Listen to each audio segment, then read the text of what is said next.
Hello and welcome to the Better Man Clinics, the podcast where we talk to actual experts to address the questions that men want answered, but are either too embarrassed to ask or simply don't know who to ask.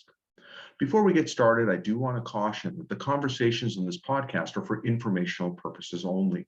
They don't represent a medical consultation, nor do they present medical advice to individuals. Rather, we hope that the podcast empowers men with the knowledge and confidence to address these issues with their healthcare providers. As with any medical or wellness issues, you should always consult with your healthcare provider before beginning any type of treatment or preventative intervention. Now, with that being said, in this episode, we discuss penile enlargement. A recent study revealed that 45% of men wished that their penises were larger. That desire is further confirmed by the multitude of creams, medications, and procedures promising to increase the length and/or girth of the penis.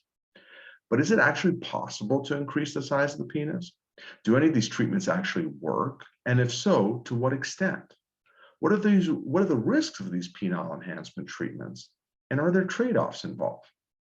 To answer these questions, we are fortunate to be joined by Dr. Matthew Ziegelmann. Dr. Ziegelmann is an assistant professor specializing in male sexual dysfunction and infertility in the Department of Urology at the Mayo Clinic. He obtained his medical degree from the University of Minnesota and then went on to complete a residency in urology at the Mayo Clinic. He then continued his subspecialty training in male sexual dysfunction and infertility at Rush University Medical Center in Chicago. He is an active member of the American Urological Association North Central Section and the Sexual Medicine Society of North America. He has published extensively in male sexual dysfunction and speaks nationally on topics related to male sexual dysfunction and other urologic conditions. And now, without further ado, I bring you a conversation with Dr. Matthew Ziegelmann about penile enlargement.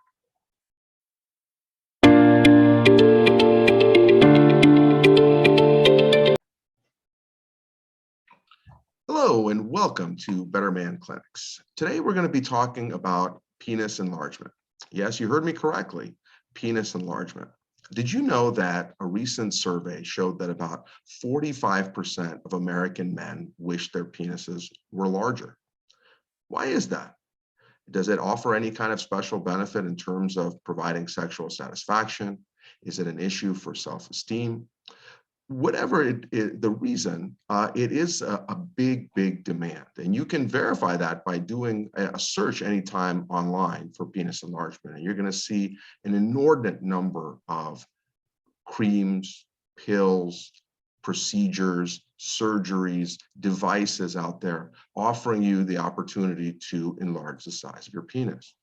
But what are all these treatments all about? How do they work? And frankly, do they work? And for those that do work, what's the trade-off? What are the risks involved? And are those risks worth a larger penis? To answer these questions and much more, we are fortunate to be joined by a true expert. Dr. Matthew Ziegelmann is not only an assistant professor of urology at the Mayo Clinic, he's also an expert in male sexual health. Dr. Ziegelmann, welcome to the program. Thank you so much. It's a pleasure to be with you. Thank you. Thank you. I know it's a topic that I get a lot of inquiries about for the viewers and listeners of Better Man Clinic. So I think it's going to be a great discussion. Before we jump into the topic at hand, one thing we always like to ask is to get to know our experts a little bit better. One thing I'd love to know is, I know you obviously chose to pursue a career in urology and specifically focusing on male sexual health. What was the impetus for that? What drove you to that field?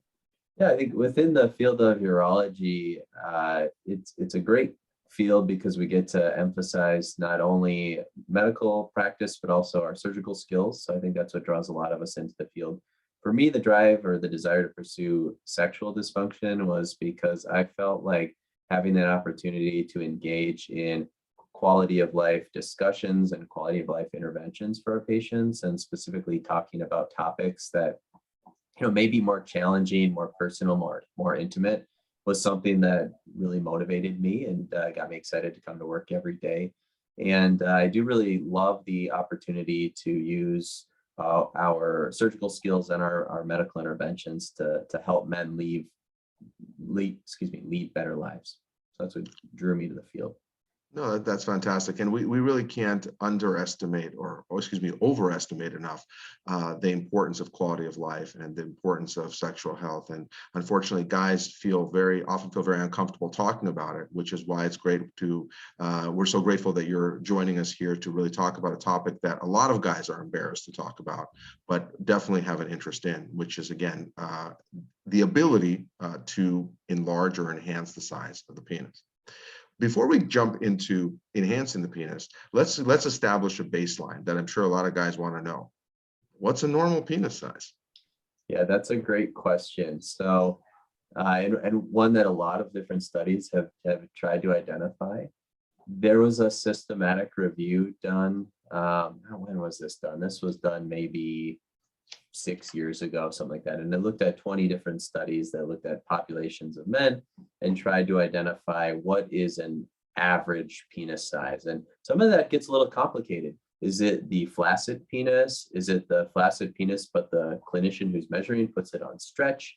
Is it the erect penis?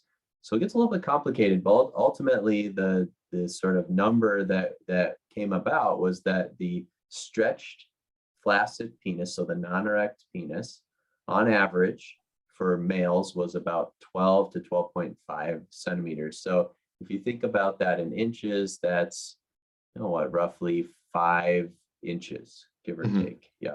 Yeah. And so that would be, again, that's the penis on stretch, as opposed to just the flaccid penis kind of sitting there without the stretch.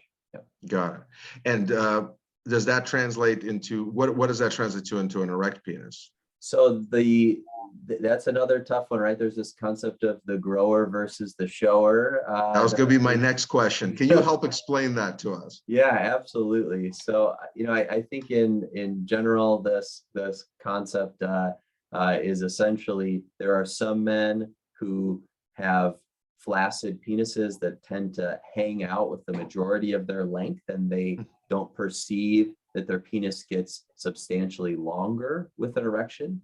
In comparison, there are many men that feel that their penis does get substantially longer as it fills with blood during an erection.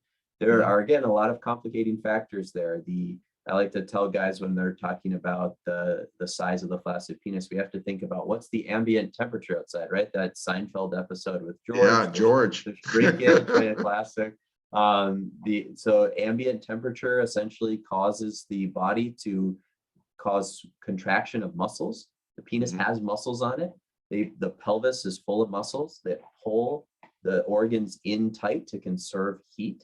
And so that can change the appearance of the penis. If men are under stress, their penis can be pulled in tighter because of something called a sympathetic or an adrenergic response. Even just whether they've been sexually active, recent, et cetera, all of these things can factor into the appearance of the flaccid penis. But yeah, that classic grower versus shower is someone who feels that their penis gets substantially longer with an erection versus what we see with the flaccid penis. And not to dive too deep, how does that even work physiologically? I mean, people's penises are kind of built the same way. Why is one stretched and the other one doesn't? Well, some of it has to do probably with the inherent elasticity of the penis. I use that concept a lot. The ability of the fibers of the erectile bodies to stretch. And some men likely have some intrinsic enhanced elasticity that's just present at baseline in the flaccid condition, whereas other men have more elasticity that's present as that erectile body fills with blood. Now, for some men who, and we'll probably get into this more later, but for some men who experience length loss on the penis as a result of different conditions, it is that loss of the elasticity of the penis that's the main driver in a lot of conditions. Got it. So actually, I'm going to get to that in 1 second. Even before then, so you mentioned that, okay, the average size of penis, let's say for the sake of discussion, 5 inches stretched. Obviously, that's an average. So there's going to be a continuum. There's going to be guys that are longer. There's going to be guys that are shorter, and that's still considered normal. When do you consider things like, are there conditions, I should say, where it's just the penis is just abnormally small? Yes, so there is a condition called micropenis, and that is a medical condition that is a diagnosis. There's a code for that. Oftentimes that's even identified in pediatric patients in young children. Some of that has to do with anatomic abnormalities that people are born with. Some of that has to do with hormones for children. But the true definition of micropenis is, it's a little in the weeds, but about 2.5 standard deviations below that average. So essentially in measurement terms, I think some of the studies have suggested a cutoff of around 7 to 7.5 centimeters, which again is roughly about 3 inches of that stretched penile length, which would be considered the micropenis. Got it. And then at the same time, you had mentioned loss in penile length, right? There are certain conditions that cause it. And a lot of times, a lot of men, as they get older, they complain of that their penis is shortening. Can you speak a little to that in terms of like, what are those causes of losing penile length over time? Yeah, absolutely. So some of them are not specific to the penis. They're specific to, for example, your body changing over time. So for some men, especially in the United States, we gain weight as we get older. And one of the places that we can accumulate fat storage is above the penis. It's called the suprapubic skin. And beneath that, we can develop what's called the suprapubic fat pad. So that can give the appearance that the penis is shorter when it may not actually be shorter. The men can also accumulate swelling or fluid in the scrotum, the tissue that houses the testicles, and that can give the appearance again of the penis being shorter. Those are just two examples of conditions where the penis isn't per se anatomically changed, but the tissue around it would give that appearance. As far as conditions that could actually cause shortening of the penis, men as we age tend to report penile length loss sort of irrespective, but that's probably more of a representation of other conditions going on. And one notorious condition is just that classic erectile dysfunction, difficulty achieving and maintaining an erection firm enough for penetrative or desired sexual intercourse or sexual activity. The theory there is that if you're not sort of cycling the penis, if you're not stretching those fibers, those elastic fibers as the penis fills with blood, that you are essentially losing that stretchability or that pliability over time. So there's sort of that old adage that if you don't use it, you lose it, so to speak. Yeah. And it may be that you don't, we want to use it. It's just that it's not working as well as it should. So erectile dysfunction, very classic. And then another condition that urologists who specialize in what I do, sexual dysfunction, see commonly called Peyronie's disease, which is a condition where men develop scar tissue on the penis. We think it's a result of injury. That condition can lead to, again, loss of the ability of the penis to stretch with an erection because that scar tissue acts sort of like a piece of tape. It causes restriction. And that can absolutely cause penile shortening. And that's one of the most common, extremely bothersome symptoms of that condition that we see with men. Got it. No, that helps a lot to kind of lay that out there. Now, a bit ago, you mentioned the penis size in relation to sexual activity, and I'm not sure you have the answer to this question or if it's been studied, but excuse me, one of the big reasons why men worry about the size of their penis is they worry about satisfying their partners, right? Is my penis large enough or long enough or wide enough to satisfy my partner? Has there been a direct relationship demonstrated in any kind of scientific study of penis size and sexual satisfaction from partners? Well, one of those studies that you mentioned earlier, about 45% of men reporting dissatisfaction with their penile size, I believe it was the same study or a study around the same time that said that only about 15% of their female partners were dissatisfied with their size. So there's a disconnect there between perception. If you do look at the literature, most of the literature would support that outside of very special circumstances, the size of the penis does not correlate very well with sexual satisfaction. Now, we also have to take into account that over time, women's bodies, again, presuming, for a male and female heterosexual relationship, but obviously that's just one of many types of relationships, but partners' bodies change as well. And so that can affect both from a physiologic and from an anatomic perspective, that can affect the satisfaction with sex as well. So female partners may suffer from vaginal dryness or pain with penetrative sexual intercourse, which can take away from the pleasure regardless of penile size. If a partner is overweight and the person who's concerned about their penile size is overweight, that can obviously throw in some difficulties as well. Yeah, that is fascinating that only 15, but 45% worry and only 15% of those the partners, it makes a difference for them. It's definitely something to consider for sure, for the guys worried out there about satisfying their partners and vis-a-vis their penis size. So, we talked a little bit about kind of baselines and setting expectations. And let's say, again, you're one of those guys, oh, you know what, Dr. Ziegelmann, this is all good. And I understand that it's kind of normal, but, I really wanted to at least look bigger. Right?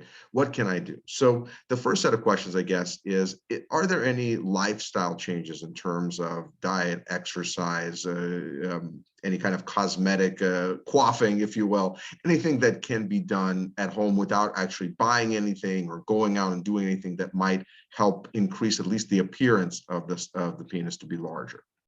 So basically, when I'm talking to anybody who's coming in with any concerns regarding the genitalia, whether it's size or function in general, I like to start out with the fact that the penis is a vascular organ. And so if we're thinking about what can make my penis healthier, basically anything that enhances the heart health or the vascular health is going to help the penis health.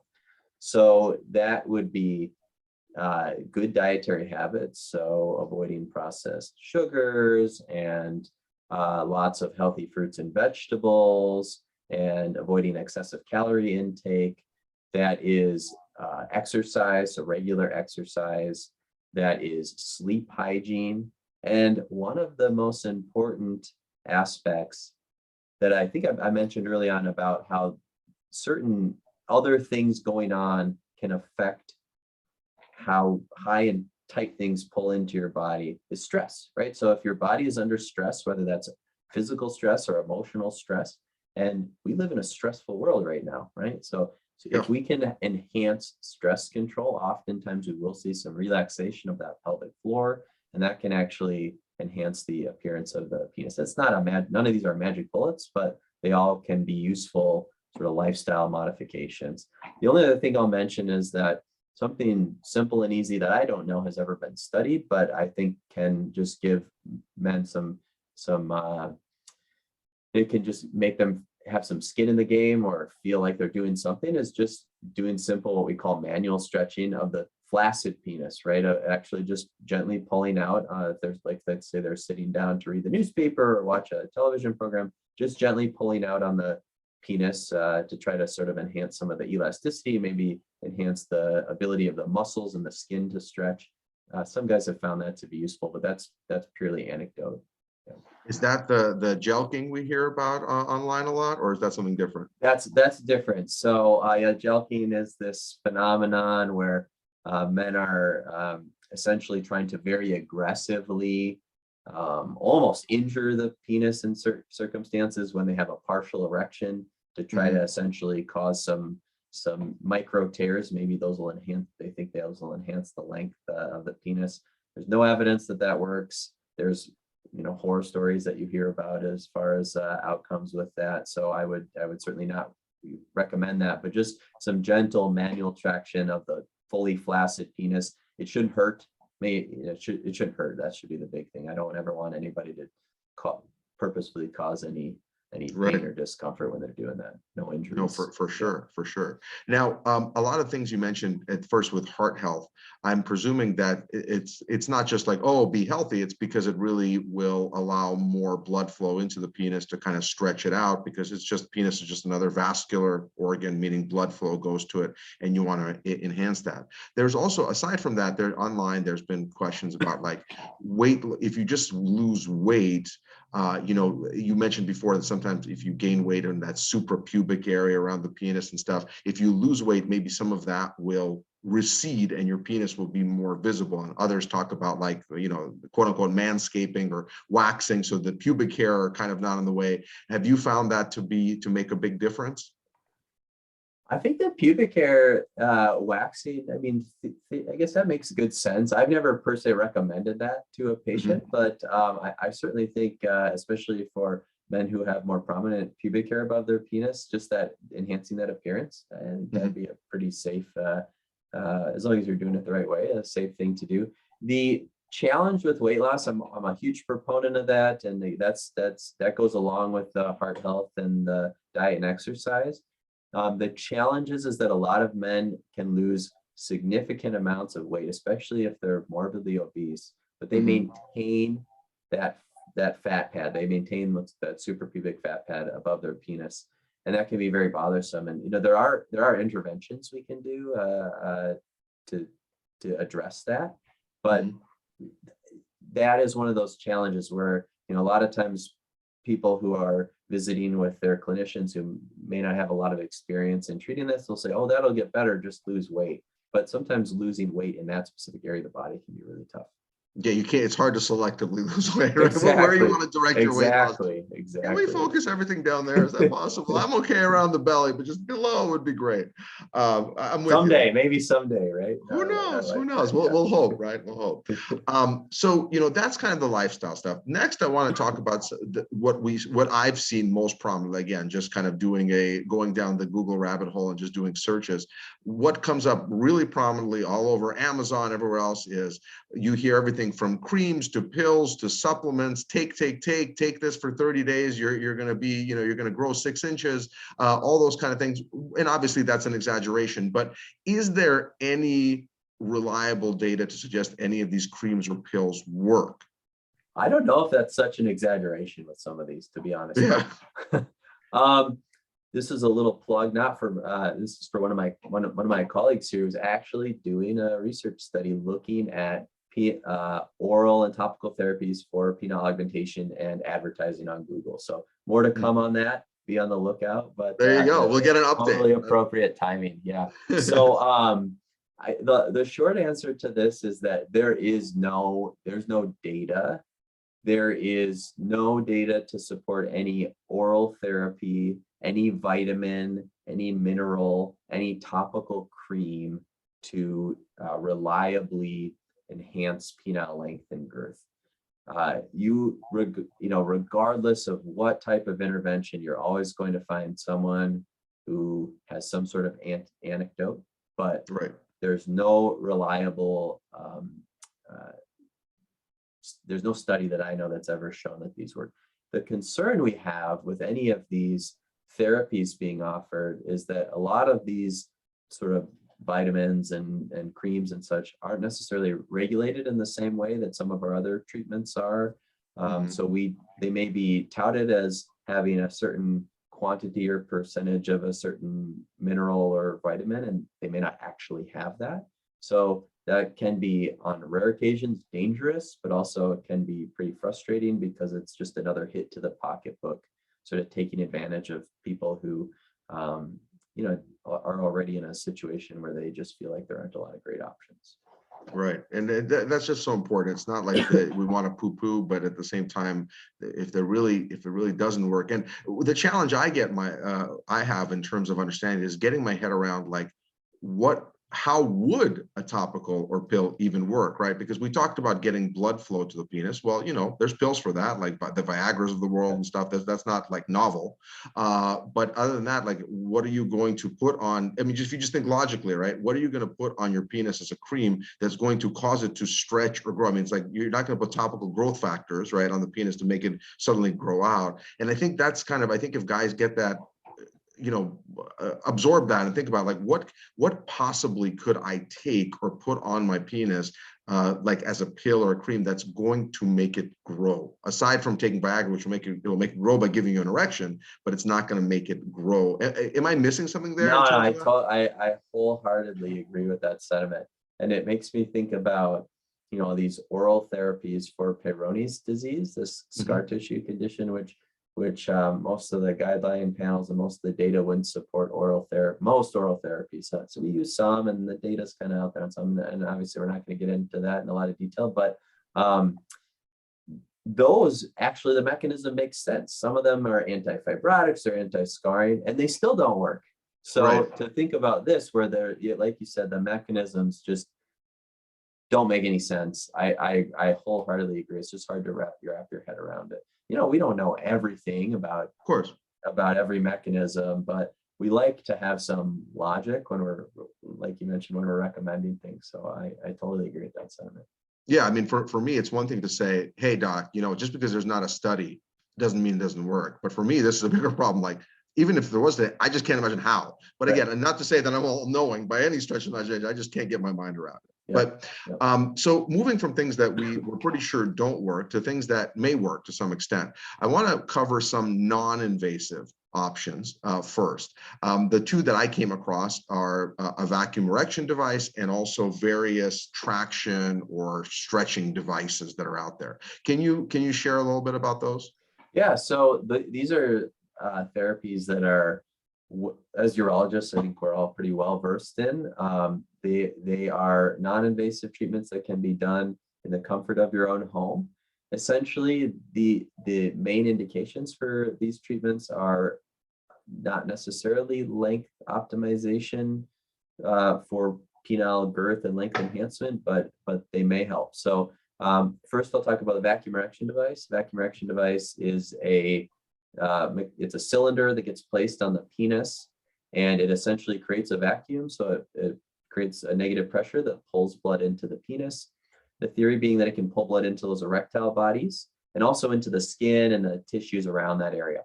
And then if men want to use that treatment, which we frequently do for erectile dysfunction because they don't respond to the Viagras and the Cialises and they don't want to move on to more invasive treatments, they can also use a little band at the base of the penis to trap blood in the penis.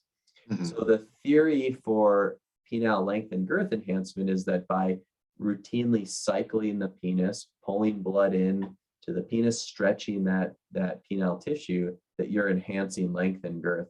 And I would say that from a mechanism standpoint, that makes very good sense. I don't know that there is a lot of data outside of treating erectile dysfunction or treating men who have had a prostatectomy and want to optimize their erectile function afterwards. But just anecdotally, we have patients who've used the vacuum erection device and report that they feel that their penis is able to expand more during erection, is able to expand more in length and girth. And so I think it makes sense. The downsides to that treatment are that it's not very comfortable for a lot of men when they're actually using it. Sometimes the penis can get black and blue and even feel kind of cool to the touch for a period of time, but that tends to go away and be self-limited. So as long as you're using the appropriate technology, it tends to be very safe and not a lot of downsides. It's just, again, we don't have a lot of data to say if a man's just frustrated with his penis size, it's really going to make a difference. Right. The alternative treatment to that that's non-invasive is called penile traction therapy. That is using a mechanical stretching device that men wear that essentially holds the flaccid penis, the non-erect penis, on stretch. And the theory there is that it's actually causing the body to come in and remodel tissue. So the most common reason we use penile traction is for Peyronie's disease. It's for scar tissue buildup in the penis. And there's actually good data that says that when stretching forces are continuously applied to a scar tissue, that the body actually comes in and upregulates certain enzymes, certain proteins that break down that scar tissue, and hopefully the body remodels or lays down new tissue that's more normal, so more elastic. And there's data that says that using traction can improve curvature, and for men with Peyronie's disease can actually enhance the length of the penis. For example, we did a study of a traction device at Mayo Clinic a couple of years ago, and if men wore a traction device for 30 minutes, 2 or 3 times a day for 3 months, 95% of them, as we measured in the office, flaccid stretched penile length, had an improvement in their length. It was on average about 1.5 to 2 centimeters, which that's nothing to balk at. That's nothing to balk at. And for most of those men, that was extremely meaningful because a lot of those men had experienced severe length loss as a result of their Peyronie's. Again, what we don't know in this patient population, or with this treatment, is do those results can we extrapolate those results to the man, again, who doesn't have Peyronie's, who has sort of normal anatomy of the penis, but is frustrated about the length. Yeah. Right. And we don't have those studies. It's certainly something I'm interested in and others are interested in. But the data is pretty sparse. So let's unpack. I need to unpack the stretching a little bit. Can you explain like how this works? Like what is the device? I mean, you obviously can't show, but can you show like explain like what does the device look like and like the logistics of using it? Yeah. So there are different traction devices on the market. In the context of Peyronie's disease, these have been around for a couple decades and have undergone some modifications. So the original devices or the sort of early models consisted of a ring essentially that would go at the base of the penis, and then some type of mechanism that would go at the head of the penis, like a strap, for example, that would hold the penis, because you had to hold the head of the penis to be able to pull on it. Right. And then the mechanism for pulling would actually be a series of bars and rods, essentially, that you would screw together at various lengths. And you would strap the penis in at the head of the penis, and it would pull. And you would leave that device on for, sometimes up to 6 or 8 hours, maybe not 6 to 8 hours at a time. Usually people would take it off every couple of hours and give their penis a rest, but up to 6 or 8 hours a day. There are newer models. For example, there's a model where you can have a suction cup to the glands, to the head of the penis. That's a different way of just holding the penis, but it's still that same bars and rods mechanism. And then the newest traction system that's on the market, essentially, and that's been studied, is uses a spring-loaded mechanism. So again, it still has the ring at the base. It has a clamp for the head of the penis. And then that spring is what constantly allows the penis to stretch. And that study that we did showed, the outcomes were pretty darn good with 60 minutes of traction a day as opposed to several hours. But there's never been like a head-to-head comparison comparing one device to another. So the jury's kind of out as far as which one ultimately, based on like heavy evidence, makes the most sense. Yeah, I mean, with the couple of hours, it sounds like this is not the type of device you're going to just put in your pants and walk around and go to work in, right? For the most part, there are a couple of models that have little apparatuses that maybe you could hide under your pants, but for the most part, these are things that you would be using at home. Is there a lot of pain involved with these stretching devices? I usually tell guys that it's not comfortable, and it probably shouldn't be, right? I mean, you're trying to get some results. If you don't feel anything, it's probably not doing anything. Right. But it shouldn't be exquisitely painful.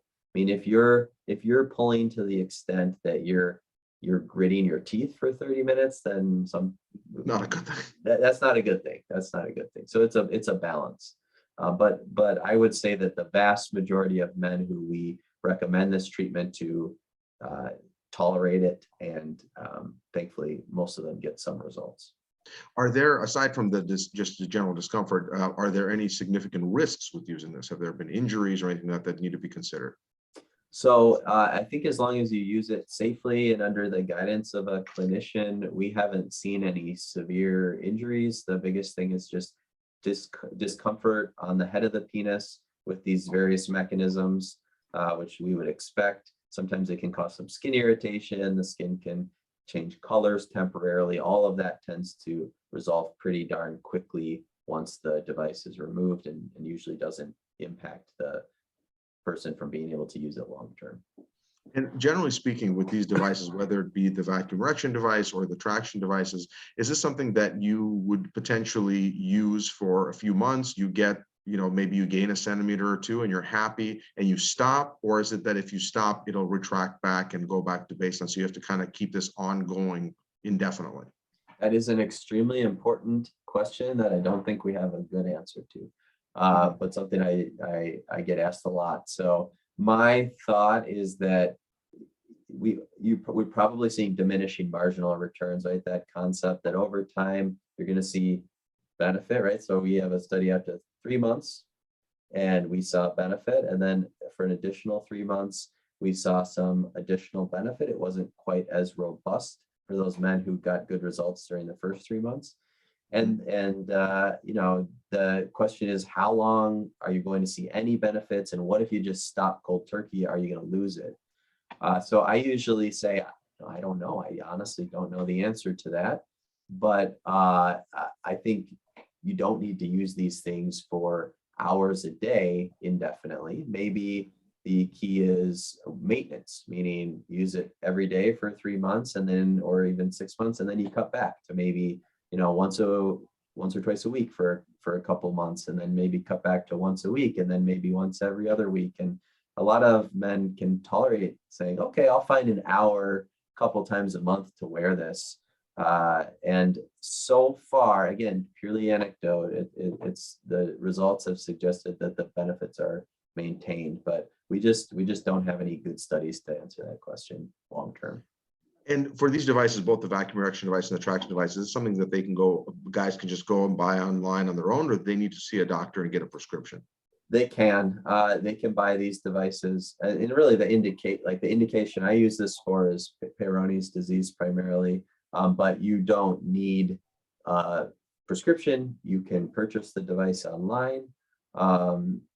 There are resources available for most of these devices as far as helping you troubleshoot if you have any concerns. Thankfully, the age we live in, there's online resources for most of these products. Yeah. Got it. No, that's helpful. That makes it easier for guys to give it a try and avoid the embarrassment, I guess, of you know, having to go to the doctor about it and stuff. Although obviously, public service announcement: just be careful. Yeah, I mean, I think there's nothing wrong with. I would encourage people, if they really are interested in a therapy like that, to think about having a conversation with an expert. But we have plenty of patients who come in who've done it on their own and done fine. And you know, I think that given the low risk of potential consequences, negative consequences, and you know, the fact that who knows, it may help, it may not. Again, for your average guy who just wants to enhance the length and girth of his penis, it's probably a reasonable option. I think you just got to go into it with the right expectations that, hey, I'm going to give this a try. But don't go into it expecting that it's going to change your life, right? Like if you have the appropriate expectations, you know, the downsides, I guess, would be just, you know, the price of the device and the time you're putting into it. Got it. So going from very low risk to obviously substantially higher risk, let's talk about potential surgical interventions. Yeah. Some have been around for years and years. Others are definitely newer, more novel. Can you walk us through some of these and kind of the risks and benefits and your thoughts on that? And were you thinking like injections and that type of like procedural you know what, interventions? I think maybe a little easier. I know I've read about 4. Maybe let me ask you about those, and then we can kind of fill in the blank. So I guess probably, depends on how you think about it. Maybe one of the lesser invasive ones would be like injections, right? Of various kinds into the penis. Let's cover that first. Okay. So yeah, these are called soft tissue fillers, these injections, and there's actually hundreds of products that are available worldwide, and specifically this would be in the cosmetic industry or the plastic surgeons. What did I see? That like over 2.5 million soft tissue filler procedures were done in the US back in 2018. So it's a pretty common thing. The theory here is that you're injecting a material into the soft tissue. So for the penis, essentially that would be under the skin and within those tissues, to enhance the size and appearance of the organ. So less invasive than a surgical procedure, hopefully less expensive. And I think the ideal product would be something that, you know, has low risk for side effects, it's easy to administer, and it persists. And there are a bunch of different agents that have been looked at on the penis. You know, examples would be even using the patient's own tissue, autologous fat. For example, you can do liposuction. You can take tissue from the abdomen and then inject it directly under the skin of the penis or within the penis. And there are techniques to do this as well. You can use soft tissue fillers. One of the most common ones is called hyaluronic acid, which is a natural occurring agent that's been modified. And some of these are, you know, they're they're long acting but not permanent. And then there are even additional agents that are permanent, like collagen or silicone have been used. The problem with some of these is, number one, that it's pretty inconsistent. For example, when you inject fat into the penis, the majority of those fat cells actually die pretty quickly. And so that bulk of tissue may look different as far as the girth of the penis. And over time, that's going to change as well. Same thing with the non-permanent agents like the hyaluronic acid. The other problem is that if you start injecting foreign bodies like silicone or collagen, et cetera, your body, one of the mechanisms for how it maintains the permanence is your body forms an inflammatory response. And the problem is that's a hard thing to control. Some people have a really robust inflammatory response, others not so much. And so you can actually get these what are called foreign body reactions, and you can get these lumps and bumps and masses, and they can be painful, they can look unsightly, they can get infected. And so if you look at the urology literature, there's a lot of reports of the negative consequences, skin loss or pain or abnormal feeling on the penis. So there, right now, I would say that this isn't a treatment intervention that's per se like recommended or encouraged by any governing body. But there's a lot of it being done, and not necessarily by experts who know the anatomy and physiology of the areas of the body that they're working on. I should back up and say one thing too with these injections is that really the only enhancement you would get with something like this is girth of the penis, right? Like there's no, to my mind, aside from maybe the weight, the extra weight of the filler within the tissue causing the penis to hang down a little bit, which is a little bit of a trick of the eye sort of thing. There's no mechanism that makes sense to me of why the penis would get longer with those injections. I was going to ask you, because it'll get wider, but as you're describing it, be careful what you wish for, because that could be lumpy, bumpy, wider, and all of a sudden you got like the hunchback of Notre Dame penis kind of sticking out to the side. And I'm assuming that if people develop those problems, they're pretty hard to reverse. They are. I mean, there are surgeons who've made their entire career fixing those types of problems, like very skilled reconstructive surgeons who have done that. So it's a problem, and it's a big concern. So I would just certainly encourage people to really take a pause before going down that pathway. Obviously, when we're seeing these treatments being advertised, on a website, for example, you're going to hear the good outcomes, or at least the made up good out. I'm being a little facetious there, but we just got to give it some pause, because the risks outweigh the benefits in a lot of these circumstances. Sounds like it. I guess in a similar vein, this is something different. It's not quite an injection, but it's an implant. I've heard of this called pneuma. Can you speak to that a little bit? Yeah, so pneuma is a sleeve that gets implanted under the skin of the penis on the top and the sides. And it was developed by a single urologist in California who's done thousands of these. And really the goal is to enhance the cosmetic appearance of the penis, specifically girth. There are now other surgeons who are starting to do this under very careful guidance and with the appropriate technique throughout the country. I don't personally do these procedures. There are probably, just like everything else, pros and cons, and people who are in favor of doing this and not in favor. But it's certainly a hot topic within our field. And again, one that we should just give careful consideration to, encourage patients to kind of do their due diligence, do their research before they go down a pathway like that. Because there are potential downsides. I mean, anytime you're having a surgical procedure, you just want to carefully consider those options.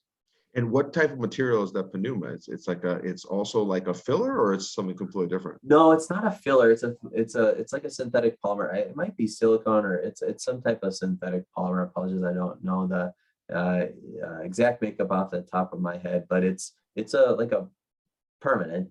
It's designed to be permanent. I mean, your body essentially should form a capsule around it that keeps it protected from infection and things of that nature.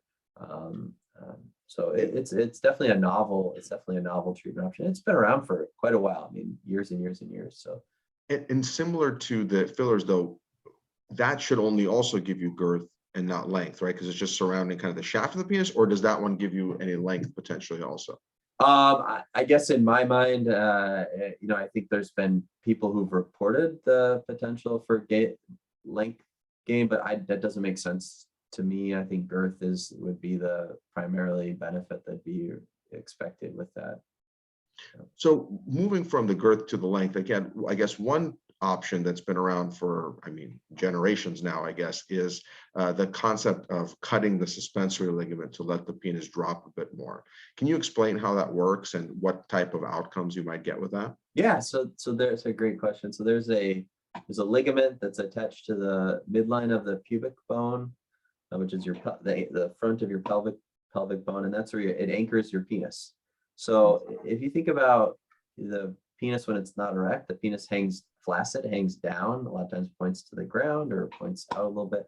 But when you get erection, you get a good strong erection, like a 10 out of 10, that you kind of think about when the hormones are raging in high school, right? That's how I describe it. That erection will often go from, as the penis fills, it will go like this, and it will essentially often point not even straight out, at an angle.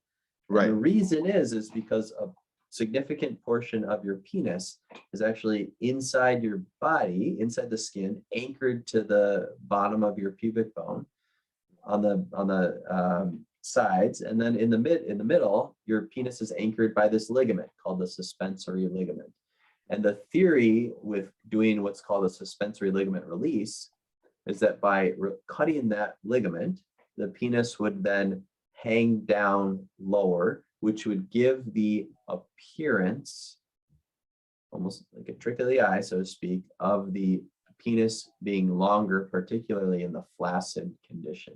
If you think about it from an anatomic perspective, that surgery is not changing the length of the erectile body. It is not changing the elasticity or the ability of the erectile body to stretch. It is simply changing the position of the penis, which theoretically enhances the appearance of the flaccid penis. Now, the problem with that is that if you get an erection and you're used to having a penis that points either straight or up, that's going to change, right? Because that part of the orientation of the erect penis is due to that suspensory ligament. So we actually have patients who come in with concerns of some type of trauma to the suspensory ligament on occasion, and one of their symptoms is that their penis hangs differently when they are erect. It's not as vertical or parallel to the ground. And do we have an insight into, at least in terms of perceived length gain, do we know what that would be like? I think it's extremely variable, and I don't know that you can, because of the small numbers, I don't think that you can put a lot of weight into the literature. And I think that, a lot of it, again, comes down to the skin around the area. And, if you have a suprapubic fat pad and you have prominent scrotal skin, releasing the ligament is probably not going to do much to that perceived length of the penis. Whereas if you were extremely thin and you had a tight ligament, and people's ligament, just from doing other surgical procedures where we're in that vicinity, I can tell you that some people have more laxity or looseness of their suspensory ligament than others. So the results will definitely be variable. And I think in that same vein, there's also some that do liposuction of that area, I guess that's suprapubic area, but that is kind of the same principle, right? It's not you're lengthening the penis, you're showing a perceived lengthening because you can see it better because the fat is not overriding it, correct? Yep. And I think for men who do have like a true suprapubic fat pad, sometimes that actually can cause concealment of the penis, or we sometimes call it buried penis or retractile penis, to the extent where hygiene can be affected. Maybe when they urinate, they find it troublesome to grab the penis, and they spray urine, and maybe they get infection or their skin gets inflamed. And on rare occasions, that skin can get so inflamed that it develops scar tissue, and that's a big issue. So I do think whether it's liposuction or even surgical procedures, one of them is called an escutchenectomy, where we actually cut out a segment of that fat in the overlying skin and kind of reconstruct the tissue there. There's some merit to that. Ultimately, that's to improve function and hopefully improve the appearance of the penis. But I think that can be an important thing to keep in the back of our toolbox as far as treating men with concerns about the length of their penis. Got it. So last question about that from the surgical standpoint. Some guys, they are concerned about their penis size and they have erectile dysfunction. And a lot of them think, well, I've heard about these penile implants. So, they're going to give me a good erection. And frankly, they'll probably give me a much bigger penis because these robotic penis will just shoot out to the next room, basically, right? So can you give us a little thought about, because I know obviously you have experience with implants as well, undoubtedly. How do implants fit into this whole vision of penile enhancement, or do they? So to me, I think first and foremost, the goal of the penile implant is reliable rigidity. So it's addressing the inability of the patient to achieve and maintain firmness of the penis for their desired sexual activity. It is not to restore their penis to what it was before all this started. It's not to enhance it beyond where we are. I think, sorry, my page is going off there. I think that I have a lot of patients who joke about it a little bit, like, oh, you're going to give me 2 inches back, right, doc? And then I have some patients who actually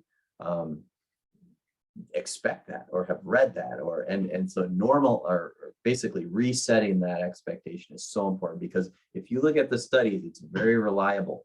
Most men report loss of erection length after the penile implant.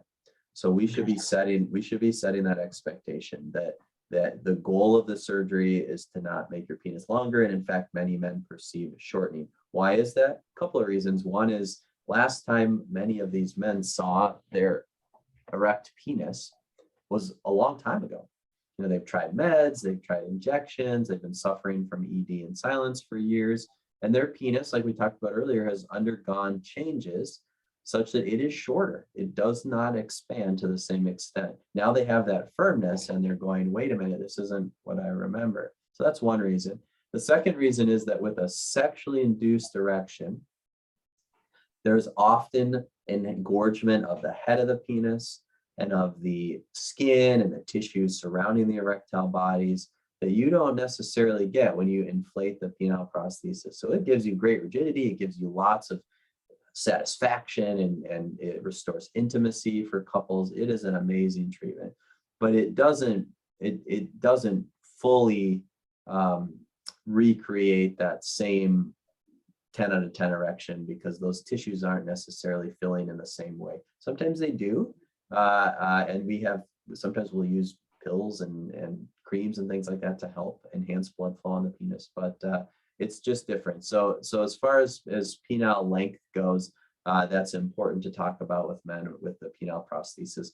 As far as girth goes, I mean, these penile prosthetics have great girth and they fill that space. So girth concerns are less common. I mean, some men still have them, but I think they're a lot less common after the prosthetics. Some men report even enhanced girth. So that is less of an issue as opposed to the length. Yeah, I think that really the take-home message across this conversation is it's all about expectations, right? Yep. Expectations of both what you start off with in terms of what's considered normal and expectations of what you can end up with. I think if people are appropriately informed of the expectations of both, I think we'll have a lot of happier guys out there.